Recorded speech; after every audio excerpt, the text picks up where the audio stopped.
And the game won't change.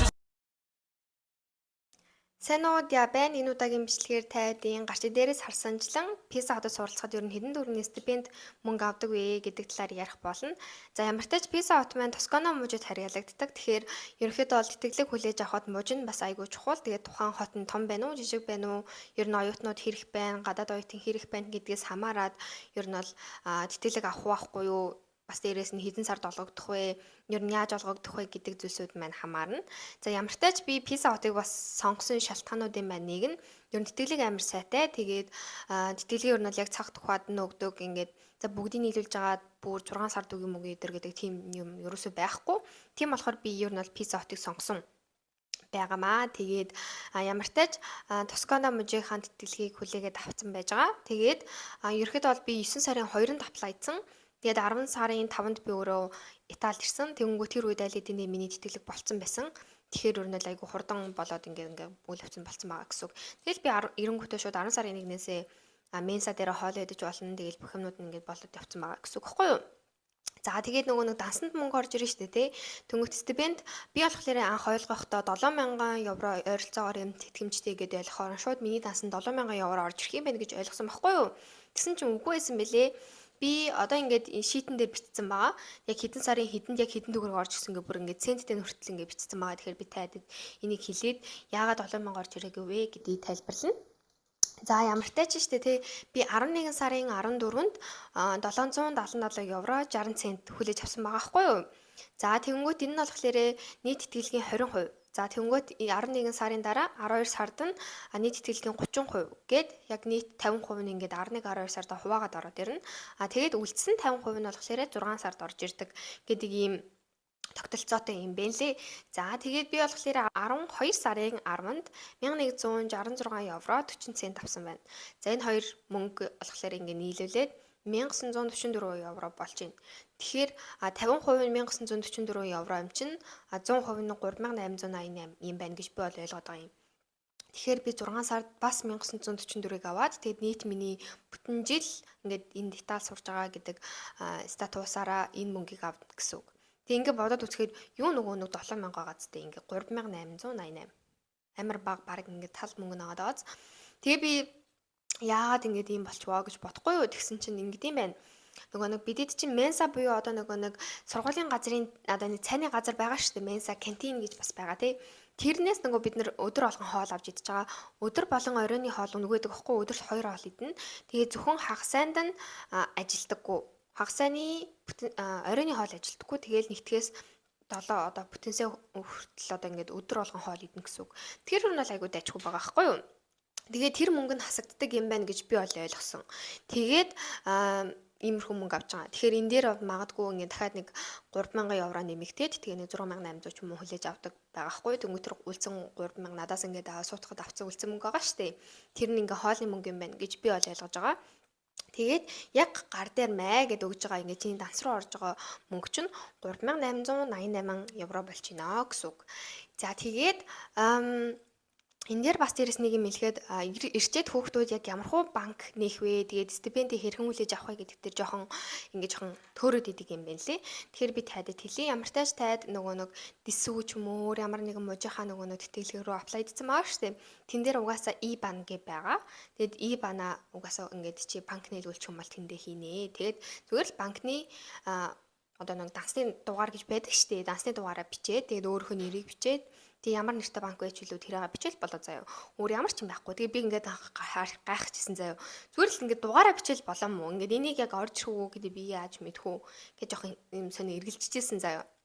Ихтэй угаасаа зүгээр ороод ирдэм байлээ. За тэгмэгтээ ямар банк дээр ийм данстай болох вэ?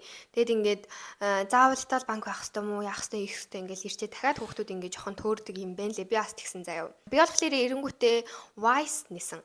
Wise гэдэг нь олон улсын банк гэхгүй юу? Яг Герман байна уу, Болгарч байна уу? Тэнд нөгөө нэгүүтээ бүр ингээд центр нь байдаг. Яг Итали банк биш. Гадаад ингээд олон улсын банк гэж яддаг гэхгүй юу? Тэгээд би тэрийг нээсэн байгаа. Тэнгүүт хүүхдүүд бас Revolut нээдэг. Revolut бас Итали байна уу? Итали биш ээж магадгүй. Миний бодлоор Revolut юу байх? Олон улсын банк гэж бас би явдаг байх. Тэгэхээр Италийн заавал нэг өөрсдийнх нь юу руу яваад ахаргүй зүгээр банк руу яваад ахгүй таад зүгээр Wise мөр валюта утсан дээрээ татаж аваад тэгээ шууд данс нэгээд тэгээд карта бас онлайнаар зүгээр гар утсаараа захиалаад авчирна. Гэрийнхээ аягийг оруулаад нэг хэсэн бусын ингээл зовоод ах юм бас байхгүй заяа. Тэгээ бас яана ингээд би гадаад банк оруулчвал ингээд эднэр болдсон болов болдгүй болов гэд бас санаа зовх ямар ч шаардлага байхгүй. Таад Wise Revolut-ийн аль хүснээ нийцж болно. Энд болохоор ихэнх хүүхдүүд Revolut хэрэглэдэг юм лээ. Би болохоор Wise-ийг хэрэглэдэг байсан. Манай нөгөө нэг хамт амьдардаг өрөөний найз маань бүр пэйж дээр сурдаг хүн байсан байхгүй юу? Тийм болохоор надад би ирээд ингээд ийм сэм хэрэгэлдэг, ийм банк хэрэгэлдэг гэдээ яг бүгдийг надад хэлжсэн. Тэгээ би яг тэр болгоны дуурайгаад яг тэр хүнийг дуурайгаад хийжсэн. Бусад монгол хүмүүстэй ерөөсөө яриад исэн юм асууж байгаагүй болохоор Итали монгол хүмүүс ер нь л хөвчсөн Revolut ашиглаад идэм билээ. За тэгээд би Wise-ийнхаа аккаунтыг нээгээд тэгээд бараг сар байна уу сар гарны дараа минийх жоохон удаж ирсэн. Ер нь бол 14 хоногт тэр карт нь хүрээд ирдэг гэсэн. Тэгээд минийх бараг сарын дараа ирсэн баха. Тэгээд би сарын дараа карттай болсон. Тэгэл нөгөө нэг ирснээс хойш бараг сарын дараа ингээ мөнгө нь ороод ирчихэж байгаа. Тэгээл ингээд аваа явцсан. За тэгээд одоогоор яг миний хүлээж авсан байгаа нь 1944 евро байгаа шүү дээ. Яг сургалтын стипенд. Тэгэл болоо зав амар жоох мөнгө байгаа зү. За тэнгүүт энэ дээр яг юу нэмэгдэж байгаа вэ гэхээр би нөгөө нэг оюутныхаа байранд орч чадаагүй. Тэнгүүт оюутны байранд орч чадаагүй хүүхдүүдэд бас мөнгөнд тэтгэмж өгдөг заяа. За тэр мөнгөнд тэтгэмж нь болохоор бас мууч эдрээсээ хамаарад өөр байж магадгүй юм байна. Тэгээд Тоскана мууч дээр болохоор өмнө жил 1200 евро байсан юм шиг байна. Тэгээ амар юм шиг гэж яриад байгаа учраас яг ингээд мэдээлэл нь авсан ч гэсэн яг ингээд үнэн бодитыг сөрүүлж биш учраас би ингээд бас яг ингээд баттай ингэсэн тэгсэн гэж ярихгүй байгаа шүү. За гэхдээ ер нь бол яг одоогоор яг миний авсан байгаа мэдээлэл маань яг надтай бол үнэн байгаа. Тэгээд өөр яг өмнөх жилүүд ч юм уу тиймэрхүү кейсүүд дээр бол би жоохон битггүй байгаа шүү гэж хэлээд байгаа гэсэн үг. За тэгэнгүүтээ тэр 3000 евро энэ жил өгж байгаа. Тэгээд 12 сарын 16-нд яг нөгөө өргөдөл хаагдах байсан. Тэгээд бидэд болохоор өөрсдөө аплайдах байсан. Хэдий ингээд бид нэр зуршлуулж ирсэн ч гэсэн ер нь өөртөө аплайдах хэрэгтэй байсан гэсэн үг. Тэгээд би болохоор 12 сарын 14-нд яг өргөдлөө явуулсан. Тэгээд энэ дээр яг юу явуулах хэрэгтэй байдаг вэ гэдэг нь жоохон асуудалтай юм шиг санагдан. За миний хувьд бол нэлээд их байсан. Би бүр ингээд 12 сарын 14-нд аплайдах гэж би 11 сарын 1-ээс авахгүй болоод бэлдсэн заяа. Тэгэл ингээд тэнд чи аюу олон юм болдог болохоор та дайл болох ингээд эртнээс бэлдээ дайл удах цагт нь аплай хийх гэж үзээрээ. Тэгээ миний амьдарч байгаа байр болохоор ямар нэгэн гэрээ хийдэг ийм одоо хувь хүн өөрөө нэг юм байртай дөнгөж 3 4 өргөт дөнгөж тэр өөрийгөө түрээсүүлээ гэрээ хийдэг тийм төрлийн биш хгүй юу. Яг бол Итали ер нь хөвчлэн хувь хүн өөрийнхөө байшинг ингээд хүмүүст түрээсүүлээд тэгээ тэндээсээ мөнгө аваад ингээд гэрээг ингээ хийгээ явдаг. Дөнгөж миний хувьд шал өөр. За яасан бэ гэхээр би residence-д амьдарч байгаа. Residence гэдэг нь ер нь Итали нэг тийм common байдаг эд бол биш. Яадаг вэ гэхээр ер нь бол ингээд манайхаар бол яг байр заяа. Зүгээр л байр. Яг юм оюутны байр шиг бараг барихгүй юу. Ингээд 3 4 давхартай. Тэгээд ингээд өөрөө болгоно ингээд тэдийн тэд гэхэд ингээд дугаарлцсан. Тэгээд ингээд тэндээ өөртөө амьдардаг. Ямар нэгэн эзэн байнга орж ир шалганы нэг тэр гэсэн юу ч байхгүй. Тэгээд энэ жоохон юм хотел шиг байхгүй юу. Residence гэхээр тэнгуут нөгөө нэг хотел чинь ингээ хувь хүнтэй гэрээ хийгээд тэр ингээ болдоггүй. Тэнгуут нөгөө нэг таад гадуур байр түрээсэлж байгаа бол заавал тэр гэрээнийхэн хуулбарыг аваад тэг хуулбараа нөгөө нэг Agenzia delle Entrate гэдэг газар руу очиод батлуулаад нэг код аваад тэр кодыгоо нөгөө нэг тэтгэлгийнхаа хүмүүст авчиж өгнө гэж тий. Зүгээр явуулах хэрэгтэй байхгүй юу? Аппликейшн дотор. Тэнгүүт надад тийм юусоо байгаагүй заяа. Тэгэл би чи та надад гэрээ өнгө өгч үчи гэсэн чинь юусоо гэрээ мэрээ ингээд гадагшаа задруулахгүй гэд та тэгвэл намайг энд амьдарч байгаа гэдэг ингээд тодорхойл гаргаад өгөөч гэсэн чинь чадахгүй матахгүй би ингээд тийм гаргадаг тийм аль бие осных хүн биш гэл бүр амар хэцүү байсан заяа надад бүр. Тэгээ би сүүлдээ яахаа мэдтгүү. Тэгээд яста ганц мэдж байгаа ингээд Италийн тухай ингээд мэдээлэл өгдөг хүн чинь чимэгч штэ. Тэгээл чимэгч рүү бичиж байгаа байхгүй юу? Би угаасаа ингээд сургалтын авцсан байсан. Тэгээд за их чи ингээд болохгүй байна яах вэ хүү гэдгсэн чинь надад хэд хэдэн гаргалгаа гаргаж өгсөн. Тэр нь юу байсан бэ гэхээр өөрөө тодорхойлолтоо бичээд зүгээр гарын үсэг зурчгаа гэд ингээд авчид өгөө. Бити ингээд хүнд ингээд амар хийх ёстой юм шиг ингээд бити хандараа. Тэгвэл тэр хүмүүс чинь чамд бүр хийж өгөхгүй шүү гэдгсэн. За тэгэл нөгөө нэг бүх тодорхойлолтуудаа өөрөө хийгээл айчил өгж байгаа шүү дээ. За их чи ингээд энэ дотор байгаа мэдээлэлүүд нь угаасаа үнэн заяа. Угаасаа би ингээд энэ байрт амьдарч байгаа нь үнэн. Угаасаа би хамгийн багадаа 6 сарын гэрээ хийцэн байгаа нь үнэн. Тэгчих чил ингээд гараа усуу зурхгүй. Ер нь эдгээр нэг тийм ийм гарын үсгтэй бичиг баримт дээр юу амар юм болгоомжтой ханддаг юм бэ лээ. Яг ямар юм дээр гарын үсэг зурх чинь энэ тэрэг гэмээр амар чухал заяа тэдний хувьд. Тэгээ надад ерөөсөө тийм бич зурж өгөөгүй. Тэнгүүт нь миний нэг тийм монгол хүний бас нэг мухаа юм уу эсвэл миний жоохон зэвүү сэргэлэн зан уу эсвэл миний нэг хууль бус зан уу мэдгүй заяа. Тэгээ би нөгөө тодорхойлолтойг өөрөө гарын үсэг зураг явуулсан. Гэтэ дуурайлгаа заяа. Тэдний гарын үсгийг дуурайлгаад явуулсан. Тэр нь яасан бэ гэхээр би бүр яг анх ингээд 10 сард ирэхдээ надад нэг ингээд пермесо ди сожорно буюу одоо оршин суух үнэлэг авахд надад нэг тодорхойлолт бичиж өгчээсэн байхгүй юу. Тэгэхээр тэр тодорхойлолт ингээд нөгөө нэг 5 сарын хугацааны гэр бичигдсэн байсан болохоор би нөгөө нэг юуруу явуулж чадахгүйсэн. Оршин суух одоо гадуур байр түрээсэлсэн гэдэг мөнгө рүүгээ ингээд давтлаг хийж чадахгүй байгаадсан байхгүй юу. Тэнгүүт нөгөө нэг ингээд гарын үсэг зураад өгсөн юм тодорхойлт надад байсан учраас би гарын үсгийн зүйтэй дураатлын сайхан бүгдийг ингээд гараа ингээд зөвшөөртөл нь бүр ингээд гарын үсгийг ингээд дуурайлгаж зураад тэгээд би 14-нд нь ингээд өөрийнхөө тодорхойлыг ингээд гаргацсан байсан. Тэнгүүтээ тэрэн дээрээ сайхан гарын үсгийг зураад тэгээд скандаад тэгээд шууд явуулсан байхгүй юу. Тэгсэн чинь болцсон. Гэтэ яг үндэ би ингээд болцоогүйг нь мэдгүй бүр амар хэцүү байсан заяа. Тэгээ би нөгөө дисүү буюу одоо ингээд нөгөө тэтгэлгийнхаа можийнхаа тэтгэлгийн газар руу байнгын мэйл бичээл миний ингээд юм болж гин үү болохооргүй ээ нүү би дахиж ингээд тодорхойлт авах хэрэгтэй юу миний ингээд гэрээ байхгүй тэгэхээр одоо яах уу гэл би ингээд амар санаа зовсон заяа. Бүр амар санаа зовсон. Яг гэвэл яг үндэ ингээд 1900 евро авцсан гэдэг чинь амар жоохон мөнгө шүү дээ. Тийм болохоор би ингээд дахиад 3000 евро авчвал бас хаав дээ тийм биз дээ. Тийм болохоор би ингээд амхандаа ингээд юу авах гэж айгүй хичээсэн заяа тэр 3000 еврог ингээд авах гэж бүр амар хичээсэн. Тэгсэн чинь ашгүй надад ингээд ороод ирсэн заяа хамгийн амар гоё нь. Тэр нь хизээ байсан бай гэхээр 2 сарын 11-нд 756 евро минь тасанд орж ирсэн. Тэгээд би асуусан чинь ингээд улирал болгоноор нөгнө гэдгсэн. Тэгээд 3000 еврог 4 улиралтай хуваагаад үзэхээр 750 евро болж байгааз. Тэгээд надад 756 орж ирсэн. 6 яагаад экстра гэсэн мэдэхгүй байна. Гэхдээ ямар ч тач 750 маань орж ирсэн байгаа. За тэгэнгүүтээ одоо ер нь бол миний хүлээгээд авсан 2700 юм байна штэ. Тэгээ нийт хэдийг авах хэрэгтэй вэ гэхээр би нийт сургалтын тэтгэмж гээд стипенд гээд 3888. Тэгээд бас одоо энэ байрны 3000 евро гэд нэмээд үзэхээр 6888 еврог би энэ жил хүлээж авах юм байна гэсэн үг. За тэгээд энэ дээрээс нь мэдээж гадна нэгээс одоо потенциал хүртэлх одоо энэ 7 өдөр байгаа шүү дээ. Энэ 7 өдөртөө би нөгөө хоолоо үнэгүй идэнэ.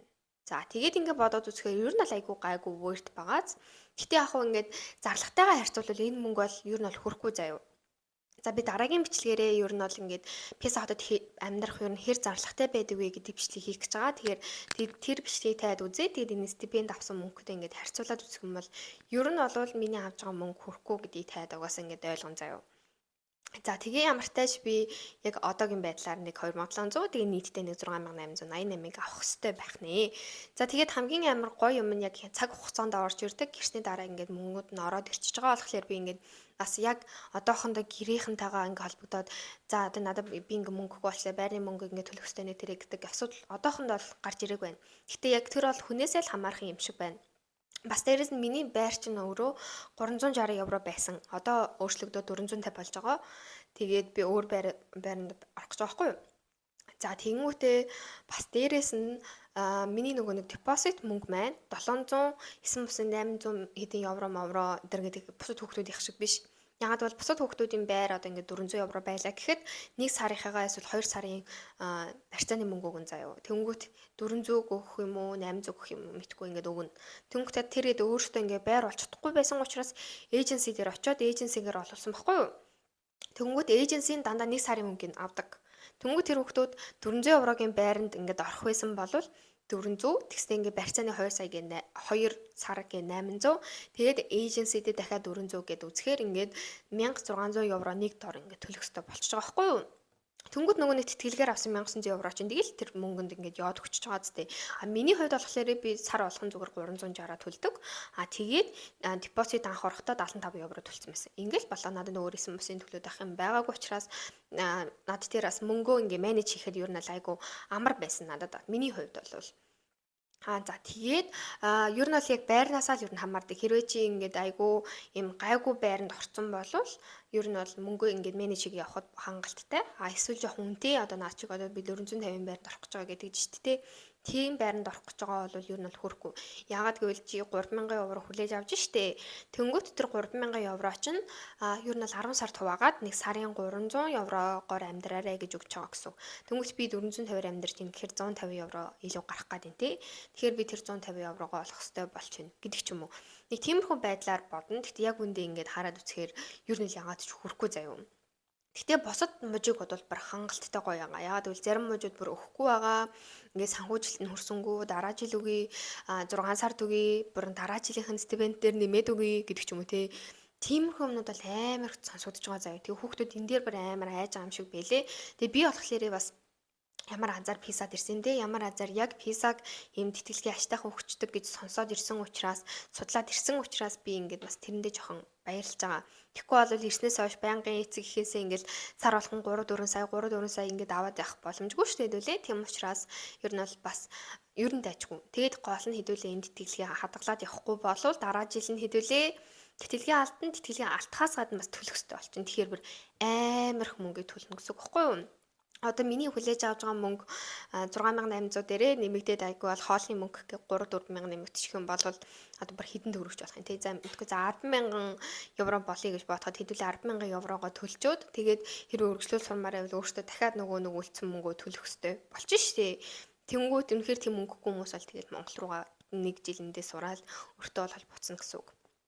Тийм учраас тавиад бас тэтгэлгээ авчаад гол нь тэтгэлгээ хамгаалах гэдэг дээрээс жоохон ингээ хичээл намаа хийгээд инээ тэрэ кредитээ ядаж хамгийн багаараа ингээд аваад явбал зүгээр шүү гэж хэлмээр нь. Одоохондоо бол би тэтгэлгээ алдах үедээ л гэж юу нь л айж байгаа. Гэтэ ямар тач ингээд хичээлүүдэд тэнцээд ингээд явж ийн гэдэг аль болох минимум кредитээ аваад нэг тэтгэлгээ хадгалаад үлдчихвэл тэгээд ер нь болоодоо л гэсэн бодолтой байгаа. Тэгээд ер нь л энд ирсэн Монгол хүмүүс бүгдээрээ л яна тэтгэлгээ алдчихгүй дээ яна гэдэг хүмүүс тэгээд бүгдээрээ л хичээлээ хийж байгаа. Тэгээд зарим жоохон ингээд хичээлээ хийхээ болдог гарууд бас байдаг юм шиг байлаа. Тэгэхээр тим бити байгаарай гэж бас хальт дуртмаар байна. За ингээд миний яг юм богинохон тэгээд тэтгэлэгтэй холбоотой мэдээлэл маань ингээд дуусчин. Тэгээд дараагийн бичлэгээр хэдүүлээ ер нь Pizza Hut-д суралцах ер нь хэр өртөгтэй байдаг вэ гэдэг талаар ярив. Тэгээд энэ хүртэл үзсэнд маш их баярлалаа. Дараагийн бичлэгээр уулзъя. Баяртай.